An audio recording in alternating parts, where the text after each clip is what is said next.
Fertility is the problem of couple. It is not the problem of the woman. और हमने ऐसे बहुत से पेशेंट्स देखे हैं जिनमें मेल फैक्टर ही रिस्पॉन्सिबल होता है और फीमेल पेशेंट जो है 2-2 साल दवाइयाँ खा चुकी हो। इसी तरह अगर आप मेल फर्टिलिटी को टाइम पे नहीं देखेंगे, नहीं पिक करेंगे, तो बाज़ को पेशेंट उस स्टेज पे आ जाता है कि हम उसका इवन जो लेटेस्ट टेक्निक्स हैं IVF जिसमें टेस्ट ट्यूब बेबी है वो भी उसके लिए फैक्टर नहीं होता। तो उनको बच्चे तो चाहिए होते हैं लेकिन वो अपना टेस्ट करवाने के लिए रेडी नहीं घबराते इस चीज़ के लिए। तो आपको क्या लगता है कि क्या मेन इनफर्टिलिटी वाकई इस चीज़ में एक राइज है या ये सिर्फ एक टैबू है कि मर्द में इनफर्टिलिटी नहीं होती या मर्द बिल्कुल ठीक होते हैं? अस्सलाम वालेकुम। आज हमारे साथ मौजूद है गायनोकोलॉजिस्ट डॉक्टर सायरा ज़िशान। अस्सलाम वालेकुम, कैसी हैं आप? वेलकम अस्सलाम, मैं बिल्कुल ठीक हूँ, आप कैसी हैं? अल्हम्दुलिल्लाह। सबसे पहले आप अपना इंट्रोडक्शन कराते हैं और आपसे कंसल्टेशंस कैसे लेनी है वो गाइड करते हैं। मेरा नाम डॉक्टर सायरा ज़िशान है और मैं एज एसोसिएट प्रोफेसर गायनी की फील्ड से पिछले 20 साल से मुंसलिक हूँ। कंसल्टेशंस के लिए आप मरहम ऐप के थ्रू ऑनलाइन कंसल्टेशन भी बुक कर सकते हैं और इन क्लिनिक भी। प्रैक्टिस मैं इकरा मेडिकल कॉम्प्लेक्स में करती हूँ, तो आप मरहम ऐप के थ्रू मुझसे वहाँ in patient consultation Monday to Friday 8 to 10 PM book कर सकते हैं। Thank you. परफेक्ट।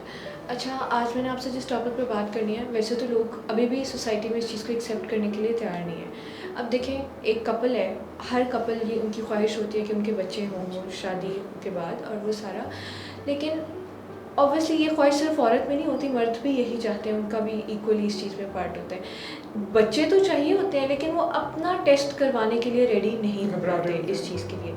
तो आपको क्या लगता है कि क्या मेन इनफर्टिलिटी वाकई इस चीज़ में एक राइज है या ये सिर्फ एक टैबू है कि मर्द में इनफर्टिलिटी नहीं होती या मर्द बिल्कुल ठीक होते हैं? आपने एक बहुत अच्छा टॉपिक आज रेज़ किया है। मेल इनफर्टिलिटी में टाइम के साथ साथ बहुत ज़्यादा इजाफा हो गया है। इस वक्त 40 to 50% कॉजेज़ ऑफ जो इनफर्टिलिटी उनमें मेल फैक्टर है। अब ये ऐसा क्यों हो रहा है? इसमें बहुत सी चीज़ें हैं। इसमें लाइफस्टाइल्स हैं, सबसे पहले इसमें लैक ऑफ फिज़िकल एक्टिविटी है, इसमें उनकी डिफरेंट ऐसी एक्टिविटीज़ हैं, डिफरेंट इस तरह की सेक्स एजुकेशन की लैक है, डिफरेंट इस तरह की मूवीज़ हैं जिसकी वजह से ये प्रॉब्लम बहुत ज़्यादा आ रही है। और मेल इनफर्टिलिटी एक बहुत बड़ा टैबू है। मर्द इसको अपने ऊपर अपनी मर्दानगी के ऊपर ले लेता है, हालांकि वो ये बात नहीं समझता कि मर्दानगी और फर्टिलिटी दोनों अलग-अलग इश्यूज़ हैं। जिस तरह डायबिटीज़ एक बीमारी है, इस तरह मेल इनफर्टिलिटी भी एक बीमारी है जिसका इलाज मौजूद है। लेकिन उनके जहन में ये बात होती है कि अगर हम टेस्ट कराएंगे या हम इस चीज़ को ये लेंगे कि मेरे में प्रॉब्लम है तो उसमें मेरी बहुत बेइज्जती होगी और मैं सोसाइटी को फेस नहीं कर सकूँगा। ठीक है। अच्छा, तो आपको अक्सर लगता है आपके पास पेशेंट्स आते होंगे इस मसले से रिलेटेड, तो मर्दों को भी अपना ये एनालिसिस करवा लेना चाहिए जब मतलब उनके बच्चे नहीं हो पा रहे और वो कंटिन्यूसली देखिए, जो फर्टिलिटी का ट्रीटमेंट है that is not for a single person. Infertility couple का ट्रीटमेंट है। आइडियली हमारे पास ऐसे सेंटर्स होने चाहिए जहां हम इनफर्टिलिटी से रिलेटेड पेशेंट्स देखें, और हम ऐसे ही देखते हैं जब भी कोई हमारे पास पेशेंट इनफर्टिलिटी के लिए आता है तो हम पेशेंट को कहते हैं कि वो एज अ कपल आए, क्योंकि जब तक आपको जिस तरह फीमेल में ये टेस्ट कराना बहुत ज़रूरी है कि उसके पीरियड्स ठीक है, हार्मोनल प्रोफाइल, इसी तरह मेल में भी सीमन एनालिसिस कराना बहुत ज़रूरी है। अब उसके अंदर दो प्रॉब्लम्स हैं। एक तो ये कि बहुत से लोगों को हमारी सोसाइटी का pressure, overall male dominance, parents का प्रेशर कि नहीं हमारे बेटे में तो कोई मसला नहीं है, ये प्रॉब्लम इसी में है, बाहर दोस्तों का प्रेशर कि तुम टेस्ट कराओगे, अगर उसमें कौन मर्द टेस्ट कराता है।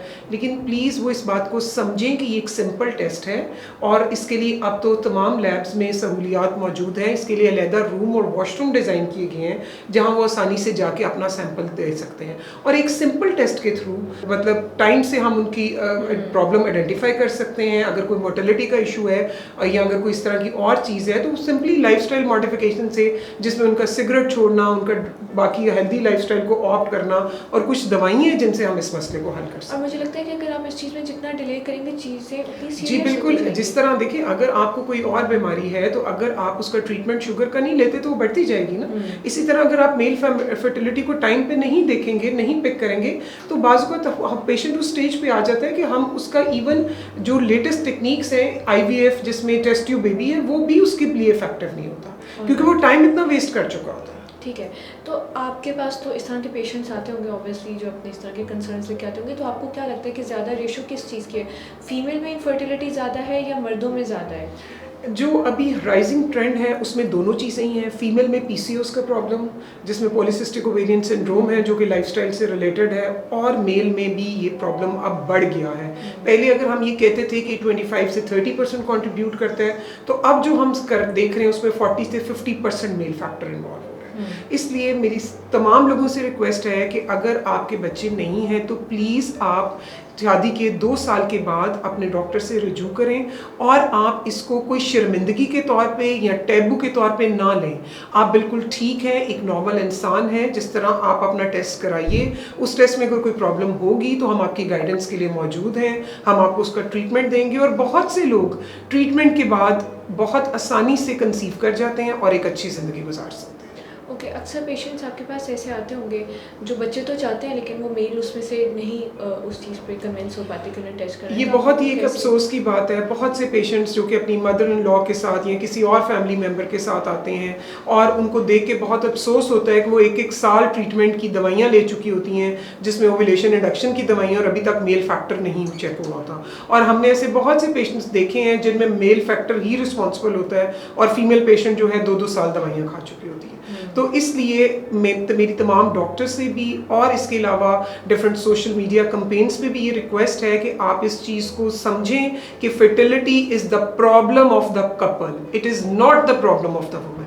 इसमें मेल और फीमेल गाड़ी के 2 पहियों की तरह हैं, दोनों का टेस्ट, दोनों की इन्वेस्टिगेशन, दोनों का ट्रीटमेंट ज़रूरी है। Thank you. Alright. अगर आपके वुमेन हेल्थ से रिलेटेड या गायनी से रिलेटेड कोई भी क्वेरीज या क्वेश्चंस हैं तो आप अपने कमेंट सेक्शन में हमसे पूछ सकते हैं। Thank you.